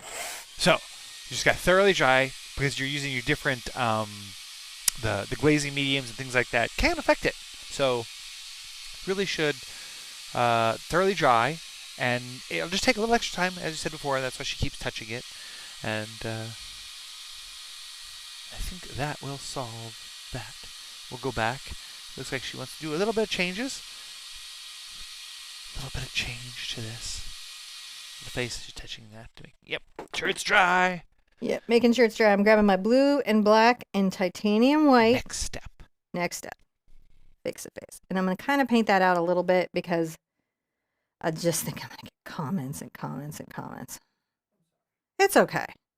I got a bunch on the squirrel and I was like, oh my goodness, like his nose moved and ate them an inch.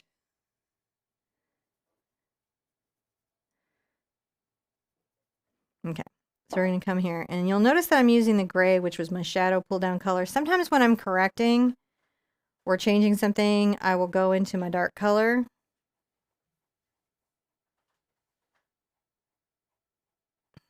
All right, Actually, that's really kind of cool itself. So this is another thing that you could do. Turned out pretty good. So what this is a technique if I repeat it. So if you do something and you're like, oh, I got to change this, and you go with a little bit of glaze and gray, and you're like, wow, that's even ghostier. Then what you do is you go, oh, I know how to do that now, and it becomes part of your techniques forever. You make a note in your notebook, you write it down, whatever you got to do, so you remember what you did. Make sure there's a little bit of a lighter value up here.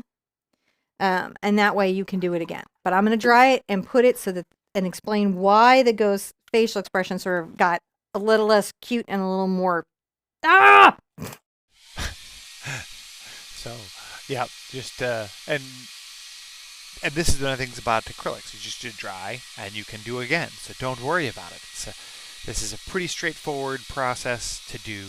Not very hard if you have to just go back and re-edit or modify what you've done. Edit. I'm a digital user for sure, but I guess it is. So if you're happy, someone said it looks good now as it is. If you're happy with it, don't move anything. But if you're not, this is how you do it.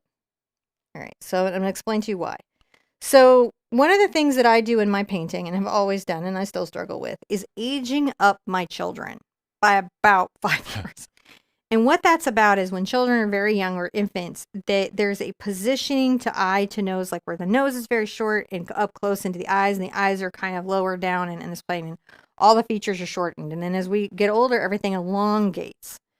So because I change the width of the eye, and what I'm doing here is just making sure that my eyes and my mouth are on a similar plane.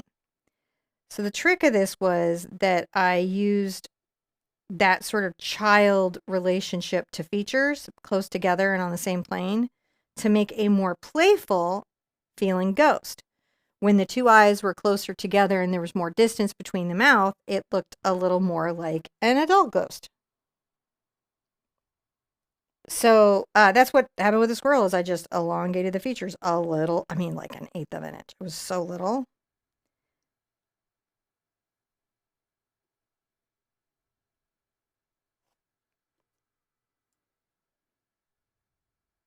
But you can see that changes the whole.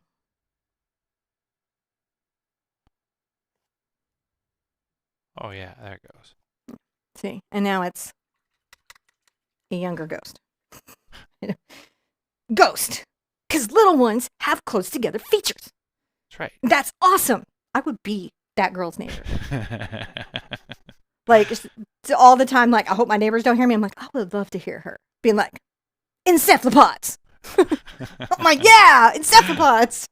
You might tell them who you're talking about. So there's a YouTuber called Lindsay Nicole who does animal videos, and thankfully the algorithm went, you like animal videos, you might like this very cool educator person who does cool things. I'm gonna do the black and brown. No, I'm gonna do blue and white. That's what I'm gonna do. I'm gonna do blue white. And so I started watching, and I'm just in love with the channel, and I'm in love with the education. The kids and I sit and watch. It's got the fun of true facts. You need to, if you're an adult and you have a little person, watch a couple, make sure it's on brand for your family, because we all have different rules in our families. So my recommendation comes with that, but watch it first, mom or grandma or grandpa. Make sure it's appropriate for your kid. But it's more appropriate than, say, true facts, which is wonderful. I'm taking my black, brown, and blue. And so, and I'm going to go ahead and make sure that I've got that makes him all look. Yeah, he's just going to look a little more young. So I'm obsessed. I would love to collaborate. If I don't know why Lindsay would collaborate with me, but I would love to collaborate.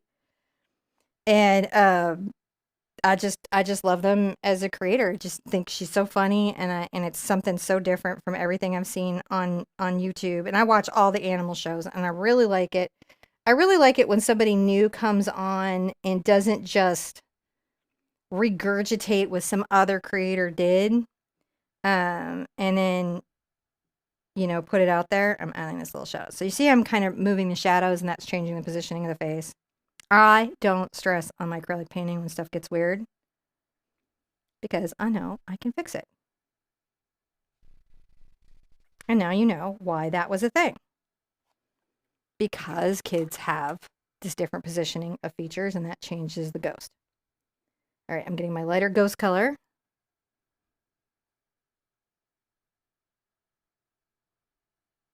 And I'm going to go back to the highlights that shaded out the face. So does anyone know Lindsay Nicole? Are they talking about? I don't have chat today. Oh, I forgot about that. Let me go see if they've.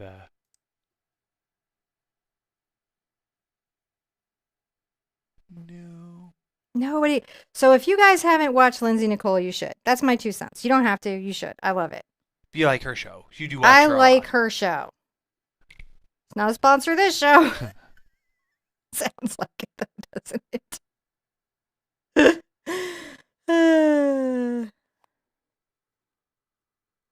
See how that's now pulling the ghost features into that space we were trying to create.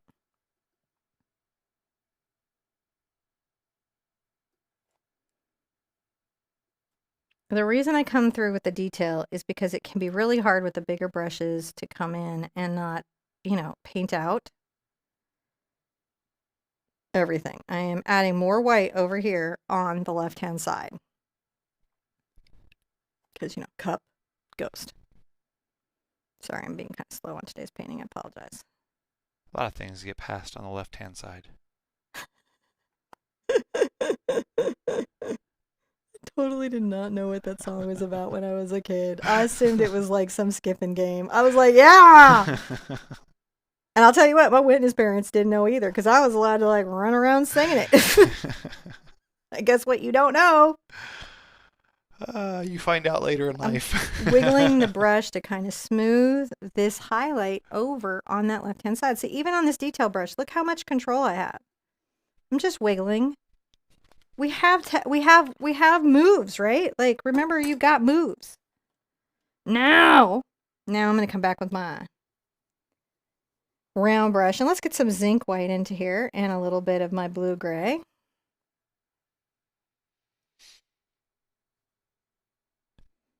Glazing medium.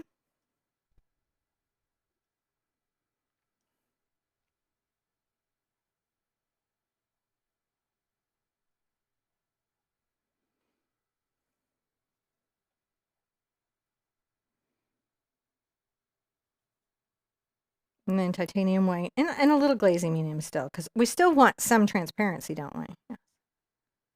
And very light pressure.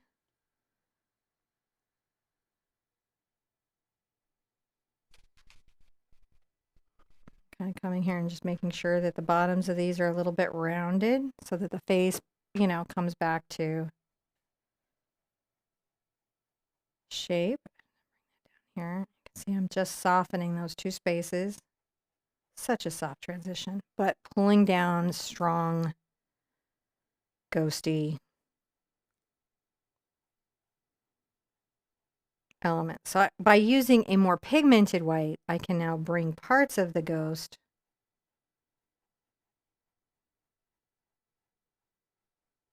out. These techniques will work on glass and lots of other things. Do keep in mind, though, if you paint a ghost over an oil painting in about, I don't know, under 5 years, it'll flake off. It might make it, but probably not. Making sure there's some nice mistings here.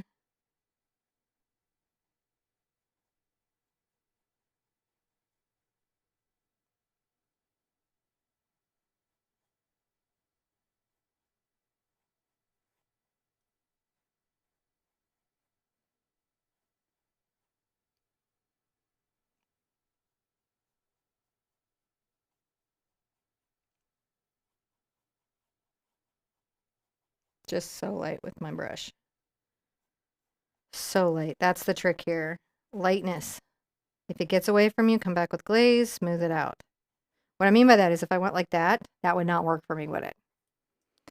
So if that happened to me, I'd rinse my brush out, wipe it off.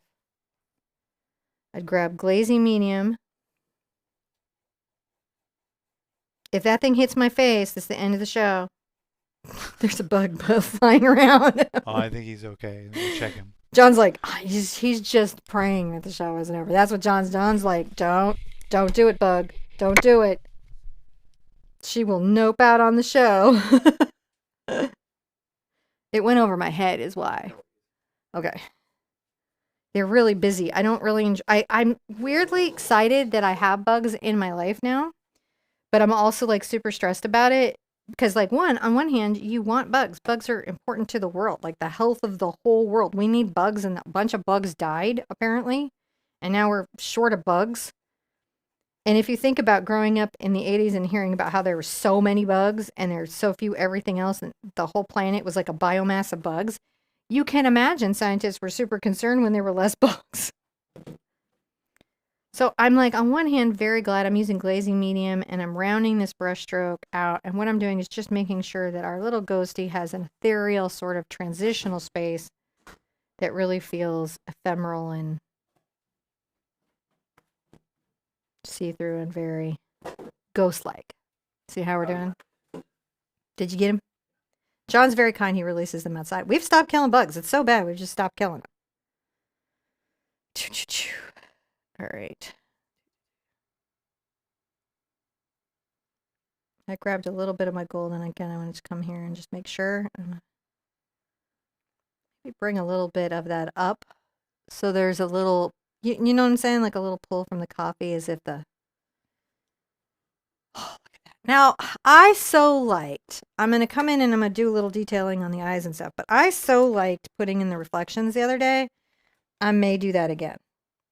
I go ahead and grab a little white.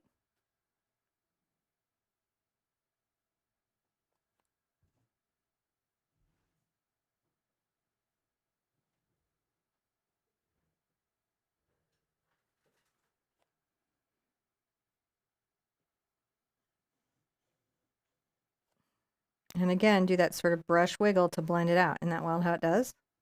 But I do. A wiggle blend. Tough on your detail brushes, but it really does work.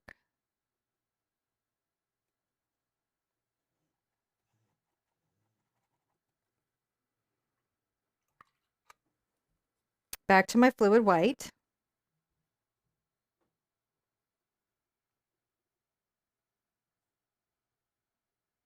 Come in and add a highlight on the inside light of the eye. Highlight on the inside light of the eye.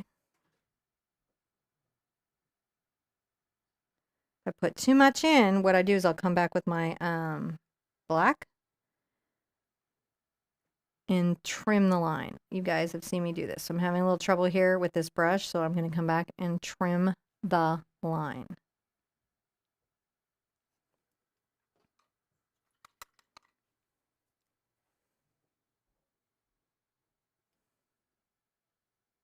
So I come back with black. And now you see I can make it a sliver of a line, can't I? What was that? Do not know. No, my whole thing just dropped. Oh, that Can't blame the bug. be. Now I'm coming here with black and just kind of trimming the line. Look at how that does. Come on, that's fantastic. I'm going to dry everything. Everything. Everything. So now, oh, look at him. He looks so much. That's so different. I like him. He's got the smaller little. Ooh. So he's now. This is more of a. Ooh, not a ah. Which I like much more. The oh, that's more of my speed. So. Yeah, all that. She's generally pretty quick with the. There, yeah. Now I think I'll start with my round because it gives me control. I'm going to grab my titanium white. I'll still throw some glazing medium in there. Now we'll call this a new step. New step. I'm going to come up over the top of the head of my ghost. And brush a nice, smooth, light line.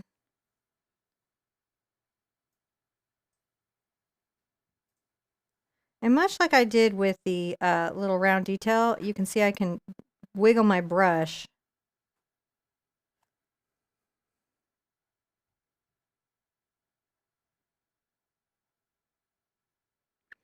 or even do soft applications, glazing, it's all fine. I want to use my finger in there to blend. I can't. Rinse that, put that to the side. Now I've got some zinc over here. I'm going to grab some glazing medium.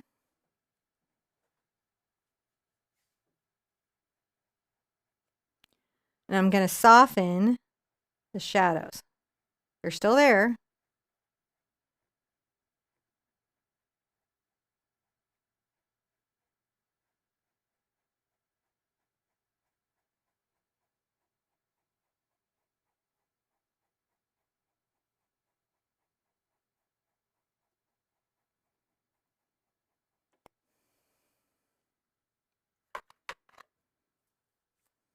Come back with a detail brush and your black paint.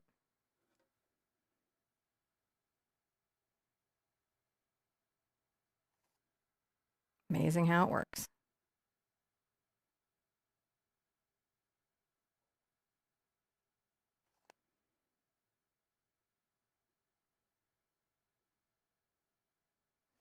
Isn't it amazing how that works? So if you've been just struggling, this is how you might work that out. And you can see I even sort of value shade that. Really terrific stuff.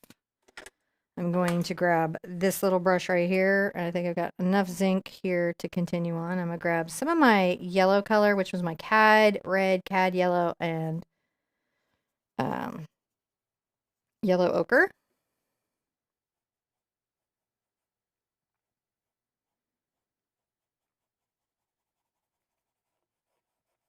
And come across here very lightly.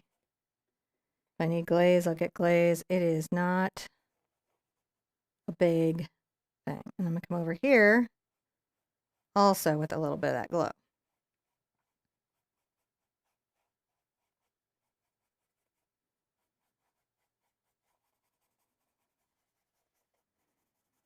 Wiggling my D brush. This is my D brush, and just wiggling my D brush around so I have some control over it as I'm putting some glow in my cup. You kind of love glow on your cup, right? Taking a little zinc white over to my wonderful little gray mixture over here. That's my Mars black and burnt sienna.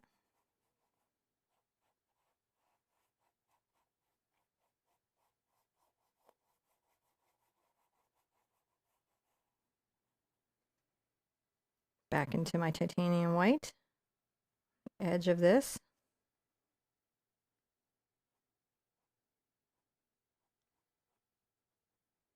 Kind of come across and down. And I will even kind of curve the down blend. It's so weird.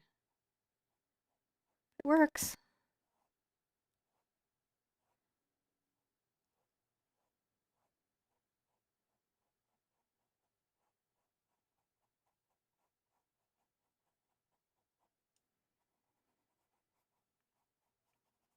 And bring a little white back there and kind of squiggle it in. We're just creating that sense of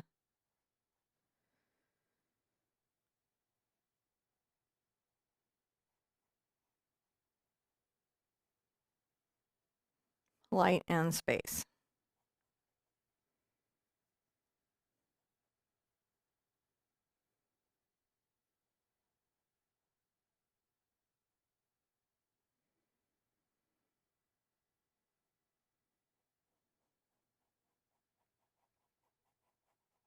Scumbling that brush around, right? Creating diffusions. Look at that cup come together, right? It does. It starts to really, really come together. Now I'm going to come here with a little bit of my Ultramarine blue and burnt sienna because it makes a nice blue-gray. And put out a little more glazing liquid right there. That's glazing liquid. There was some there. There's some there. This is zinc.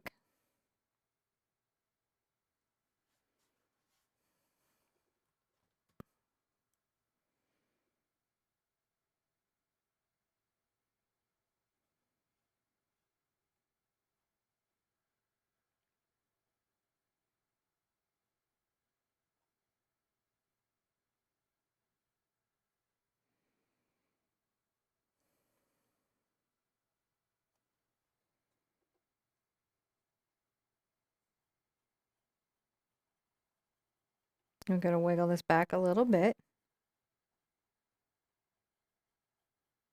And that too.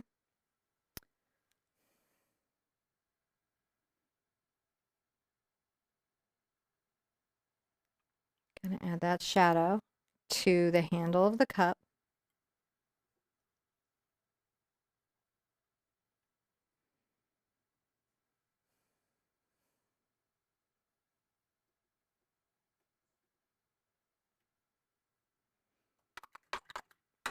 It's looking pretty darn good. Pretty amazing. Grab a little bit of this and glazing liquid.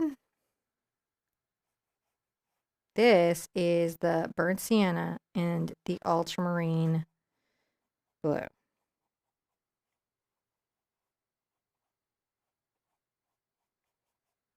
And I'm glazing over the cup. Do you see me doing that? Okay, ultramarine blue, burnt sienna.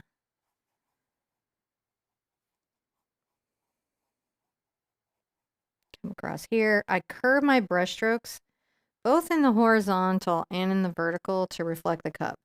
So brush strokes on the left side, curve left. Brush strokes on the right side, curve right. Brush strokes coming down from the vertical, curve in a smile. So we're literally shading from two different directions. If you feel like it's hard, that's why. There's a lot happening here.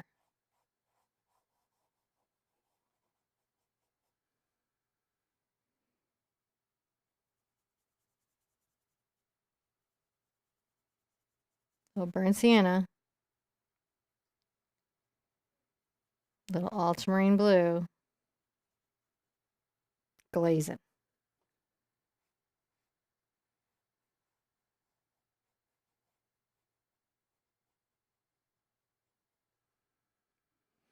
So what you see me doing here is just really shading.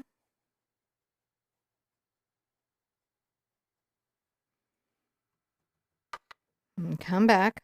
And I think I'm going to grab some zinc.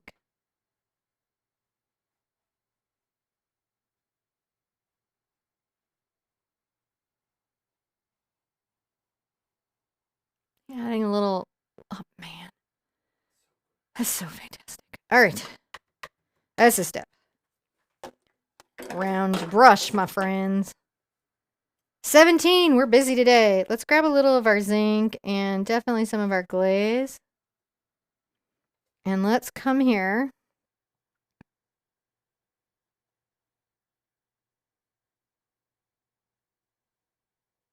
And add a little ribboning pattern.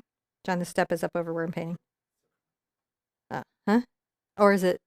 Oh, okay. Just didn't know if you knew. Just kind of wriggling out some little dappling light, isn't it? Subtle, but it's there. And that's why I like the zinc for that, is because it's subtle and yet there.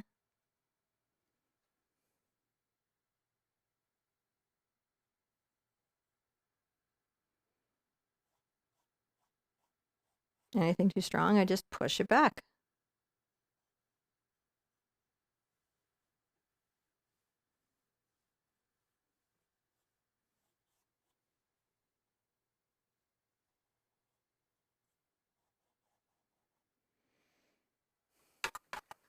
Now, I'm going to come here underneath and I'm going to grab a little bit of my black and my blue. If I need glaze, I will get it, but right now I just want a little of my black and my blue, and right under the cup, that extra, extra dark shadow, right under this little edge here.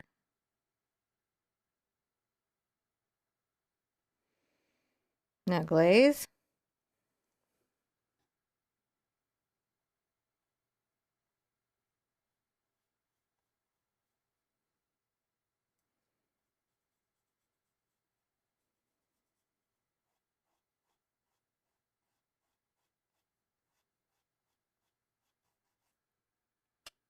It's a nice cast shadow. Black, black, black, black, black, black.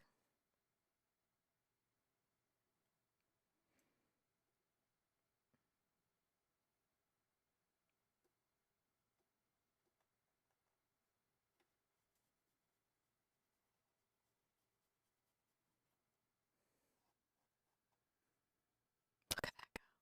It's just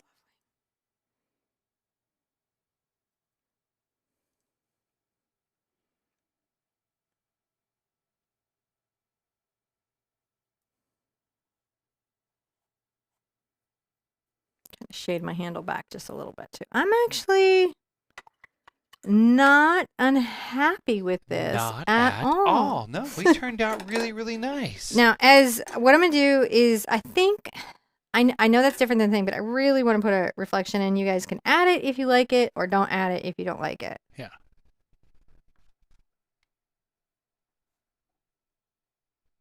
I like it. But it makes them look cuter, so I'm going to add it.